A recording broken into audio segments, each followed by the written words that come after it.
Hi, I'm Blair Malazdrewich, and this is Hot Wheels with a Z. With a Z? That's right, with a Z. I've always been fascinated by cars, and this show is how I'm going to learn more about cars, car culture, and the type of people who get involved and why. I have a car expert, so let's check him out. Rod Workington has always been into cars. Played with Hot Wheels as a kid and at 14 worked at a gas station. He started getting into the mechanical aspect, bought his first car, a 1974 Dodge Challenger, and rebuilt it himself. A few more rebuilt cars later, a quick break to get married and a career, then back to his car passions. One of his most notable is this. A replica of a 1966 Batmobile. Bottom line, he does it all because it's fun. All right, Rod, where are you taking us today? Today we're going to just outside of Lockport. We're going to be looking at a 1957 Chevy school bus, a short school bus with a pup camper on it. Mr. Ron Schellenberg built this thing over the course of about 4 years, I believe. So why, was this vehicle used a lot? It was probably used back in the day, but I think he found this thing in a field somewhere and took the body out and redid everything, put it on a new frame and everything, and yeah, it looks pretty good. Nice, nice, yeah. Nice. Now, who makes it again? You said it already. It's a 57 Chevy. Chevy, okay. Yeah. I didn't know Chevy made buses. Chevy makes buses, Ford makes buses. The drivetrains were all different manufacturers. So right there, I'm going to school you. What is it? What? Let's talk about drivetrain. What exactly does what's drivetrain? Drivetrain is basically, you're talking about your motor, you're talking about your transmission, you're talking about your rear end. Anything that powers the vehicle and moves it along. Please don't talk about my rear end. No, Boom! It's kind of hard not to miss. Ouch. So, but that being said, yeah, the drivetrain is just basically what makes the car move. Nice.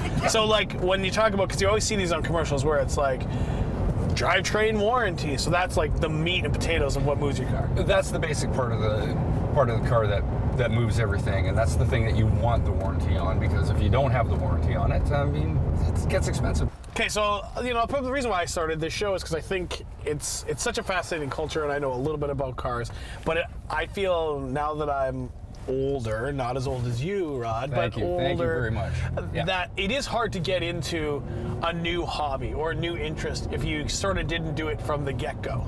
It's like, I think it is. Maybe I'm wrong, you can correct me. So I feel like this is a great way for maybe people out there who are thinking about, I do like cars, but it's hard to walk into a group of guys at an event and be like, hey, what does this do? My dad knew the odd thing. My dad would talk about cars. My uncles are really into cars.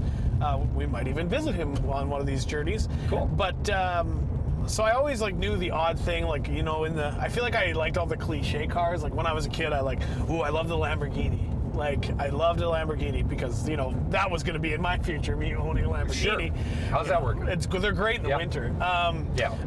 Speed bumps. Yeah, I had a poster of a silver one on my wall, and it's Lamborghini. What's the second word in Lamborghini? Countach. Countach. There it is. Yeah, that was the car that I thought was awesome. There are different Lamborghinis, so you know that. What would be your favorite type of car? Favorite type of car? My all-time dream car, you mean? Yeah, sure. All-time dream car. Just change every question I ask to whatever you want to say. How about? Well, hey, there's. I would love just about any car. Okay. A Pinto. A Pinto would be okay.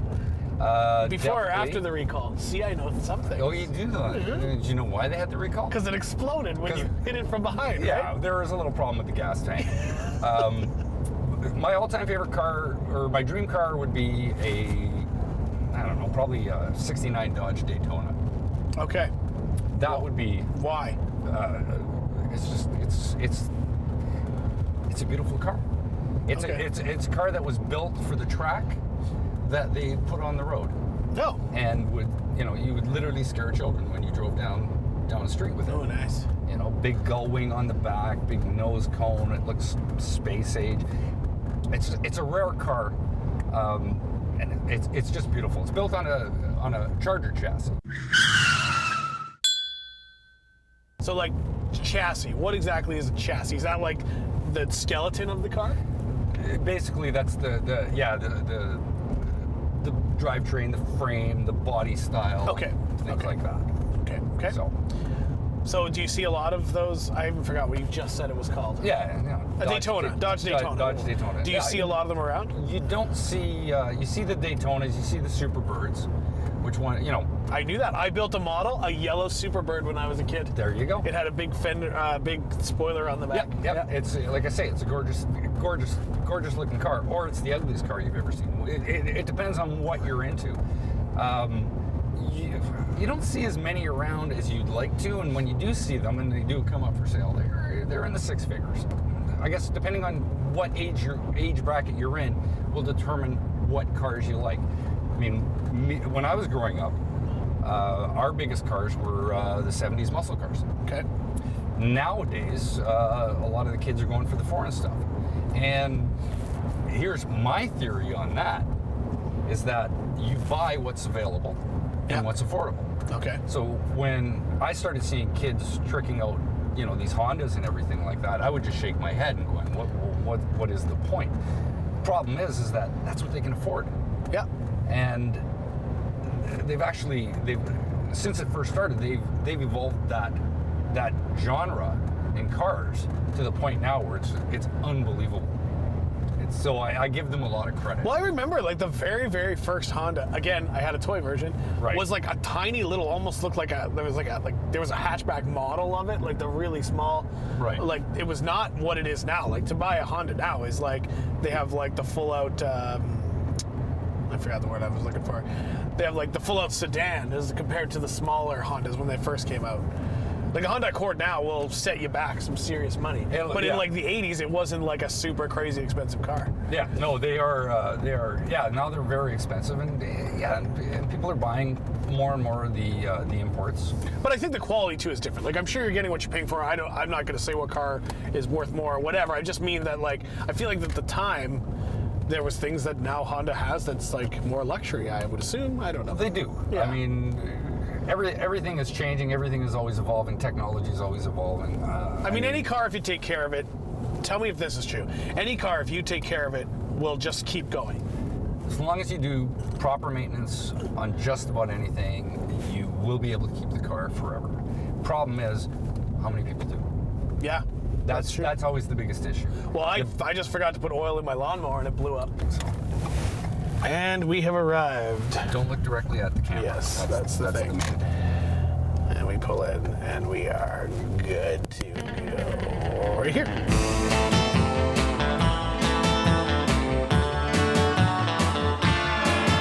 Okay, this is my 57 GMC Carpenter school bus. I found this in the buy and sell about actually close to 20 years ago. And I went and looked at it out in Rose Isle near just past Winkler. And it was pretty rough, but the guy needed some money, so I bought it, and it sat as a storage unit for about 12 years. And then I decided, okay, it's time to start slicing and dicing. It was very rough, and with the old engine and old suspension, I had to do something, so I ripped the body off and put it on a Suburban chassis. As I went along, I kept the stop sign, got a handle inside, kept the louvers for my air conditioning. I found a Coke cooler with a damaged Coke cooler, so I cut it out, welded that in there. This is the fuel filler. Run my exhaust out the side, and they look kind of naked. So I found fenders off a 59 Chevy half-ton. I cut them down, just so I have a fender. And then I had a few issues with being able to turn the wheels without hitting the fenders. So I put airbags in here, which I'll show you right now. So this way I can drive it like this, or when I get to a show, I drop it in the weeds. Yeah, that's cool. Well, the bus was finished about 2 years ago. So now what do? And then I noticed that driving down Main Street, there was a Boulder trailer for sale. And I said to my wife, that looks just like the bus with the rounded corners. And what if I made it look like a bus? people are really interested in this.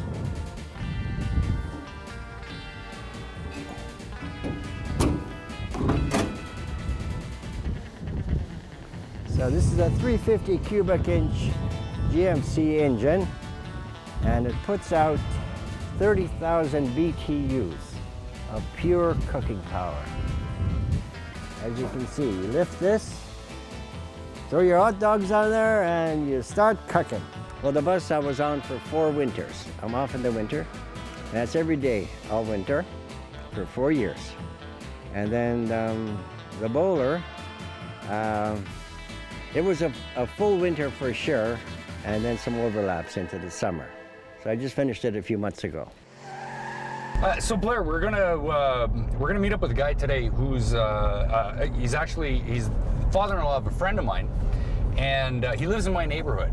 Well, my neighborhood, relatively speaking. Yeah. And the guy is a legend in the car community, and he's got a couple of projects that he's been working on that he's got hanging around at his shop at home, and I think you're just gonna love these things. He's got a '64 Beaumont, which is part of the GM line of cars. It's just prior to everybody hitting that muscle car era. It's around that transition that from when we went from the old roadsters now into the muscle car era, which is really nice because he also has one of those cars that is a roadster. Yeah, so this is like, you would classify, what is it, 32 Ford? 32 Ford, yes. Okay. He's redone a 32 Ford. The creativity, though, that this guy brings to one of these cars is unbelievable. So when we're talking about, just in general, from a hot rod to a muscle car, was there, like, I know obviously the bodies are shaped differently, but were the hot rods lighter? Were the muscle cars just more guts in the engine than on a hot rod? Or was it just sort of the body shape that classifies the difference between? It's everything. It's the technology that goes into the cars over the decades and decades that are done. I mean, the muscle cars, yeah, they did more, the horsepower was important, which more than the 32, like a 32 Ford Coupe, when you would have bought it back in the day, really wouldn't have gone all that fast. Okay, yeah. So, and Al's, I think, worked on this thing. I think it goes a little bit quicker than the old factory 32 Ford Coupe. So that's so funny that, yeah, so a muscle car comes out with muscle. It comes out with, definitely comes out with muscle. A hot rod is the term where they take a car that existed and then they soup it. And then they soup it up and they do the changes and everything like that. And everybody's personality determines what the car is going to look like. So it was like, would a 32 Ford be like a family car back in the day? Very much it could have been. Okay. Yes, yeah, it could have very well been a family car. It could have been the grocery getter. This car that we're going to go see, I don't think is going to be much of a grocery getter. Okay, so I'm really excited. You said that this guy is the man when it comes to cars. Okay, Al, are you here? Yeah, I'm here. Al, how you doing? I'm doing good. How are you? Good, good. What are we looking at behind us? What are we looking at first? This is my 32 Ford 3-window coupe. Suicide doors. It was the I can't even say the word quintessential hot rod in the early days, and when I was growing up, that was the car that I really wanted. I started it actually in 1999 and 2000 was when I got the idea to do it, and it just developed from there. I had another 32 two-door sedan that it was more of a driver, not so much like this is more of a show car than an actual driver, although I have put 1,800 miles on it since I built it. And but I don't like to get stone chips and get it all wet and dirty and stuff, so I have a trailer that we trailer it to the large shows, and then we drive it at the shows, sparingly, but we drive it. Awesome, and I can see the care that goes into this car. We took a look at it just a little bit ago.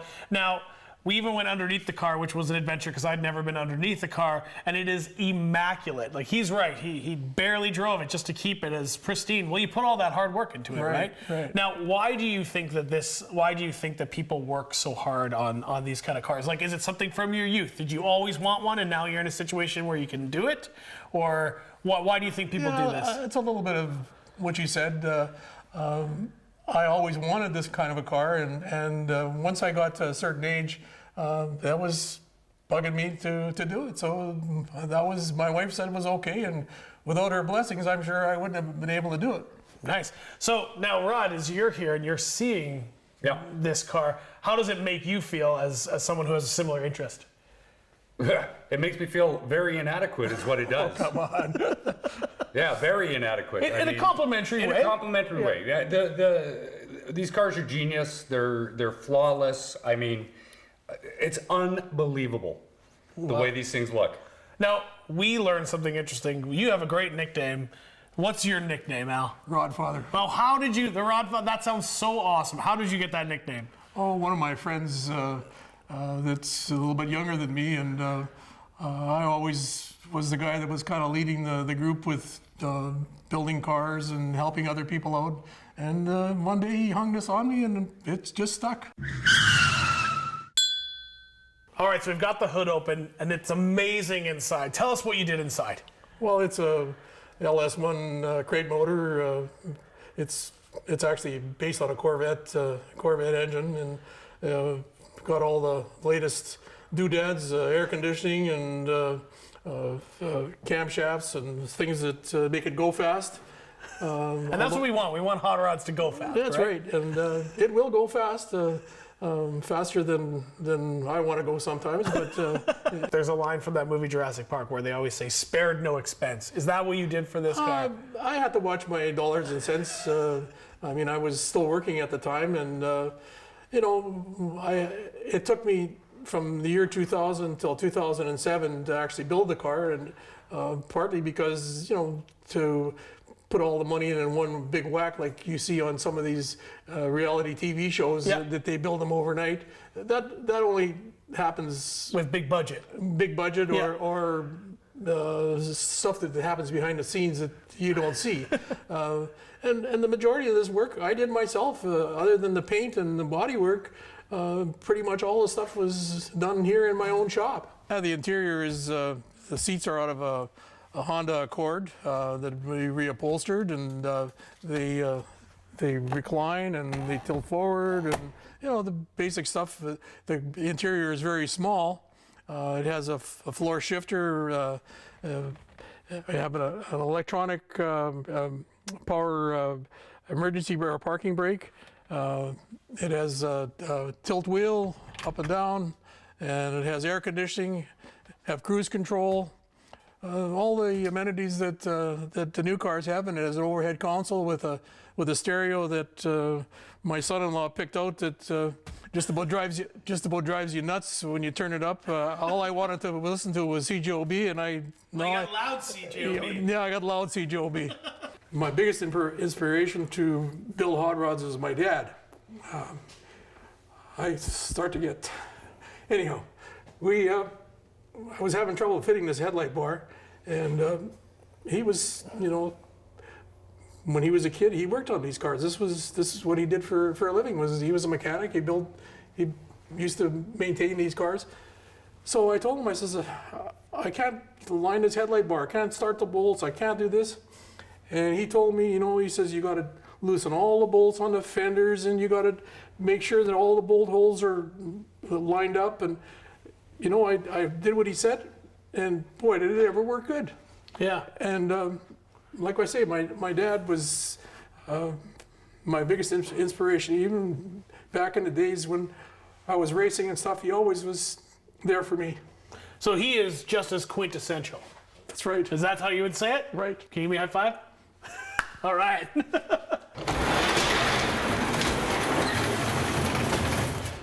Holy cow. All right, so what are we looking at here? Oh, it's my wife's car. Okay, hold on. You're like, oh, it's my wife's car. Like, it's a big deal. Like, everyone's wife has this car. Okay, well, wait. My wife has a 1998 Dodge Neon. It's a 1964 Beaumont, Canadian Beaumont Acadian convertible and the reason that we actually built this is back in the day, back in the early 70s and middle 70s, we used to race a Chevelle convertible and drag race, and we crashed it in a towing accident just outside of Las Vegas going to the Winter Nationals.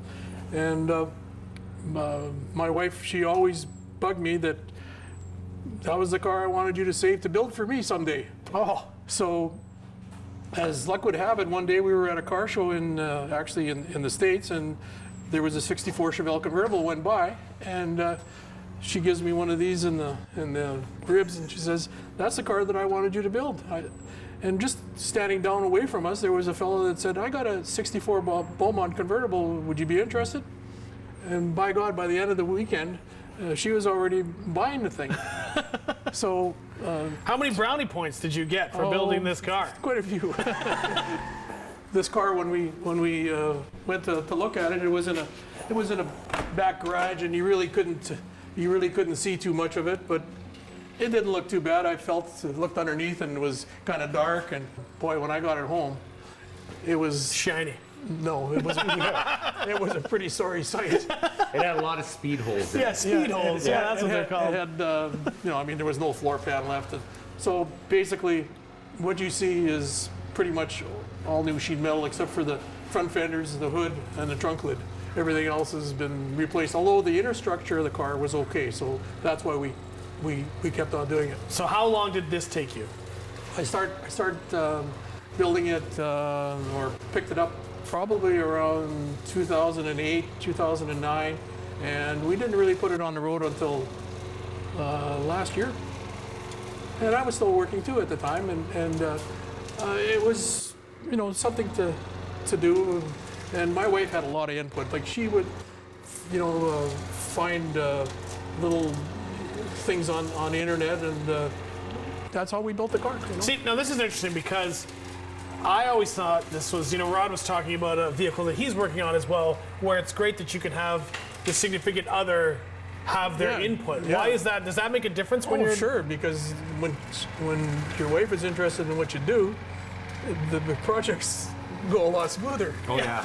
And I Yeah. mean, she was always into everything I did. I mean, for years we had our own business and we sold snowmobiles. And of course, we raced snowmobiles, and she was behind that. And then we had a race car, and she was behind that. And without the blessings of her, none of this stuff would. Yeah, so you need your buddies, right? Because Yeah. the buddies help you think of ideas. yeah. But you also need that support side too. Right. You need that support structure Exactly. to help you get through projects like this. And then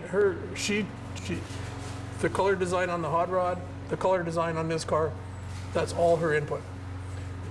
So who's more patient, you or her? Oh, she's a lot more patient. She puts up with me. Yeah. We decided that she needed a little bit more power than Just a touch. the stock 283 that it had. So is this the same motor as in the hot rod, but in this car? Yeah, but I actually did a little bit more work to it. Oh, so you made it better for your wife. Yeah. Wow, you are like the brownie point master. Yeah. You might be the wife godfather. So now this will move. Yes. Now, does she have a heavy foot? We're saying all these things about her. She's pretty careful, but Good. yeah, she likes to punch it once in a while. She likes it to go when it goes. yeah. Awesome. So, see some of these bolts and stuff. She found these on the internet. The regular bolts are taken out and replaced with their Allen head bolts. Oh, nice. So she's out there hunting for Yeah, everything yeah. to. So that's amazing. So how did you feel when you were done? When she first saw it? How did that make you Well, feel? she was here. She saw it through the way, but Yeah. I mean, at the end, when she first gets in and drives it, how does that make you feel?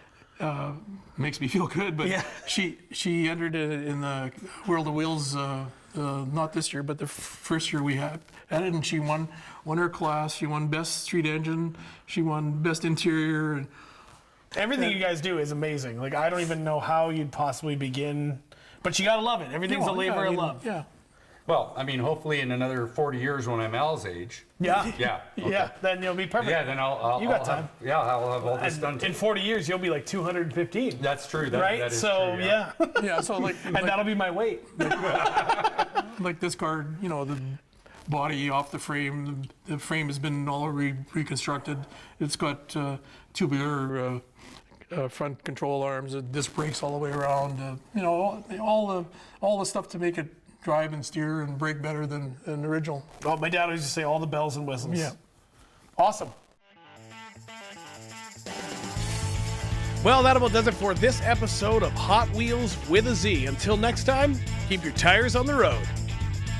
Keep your wheels on the concrete. Don't go crazy. Same car time, same car channel. Until next time, vroom vroom.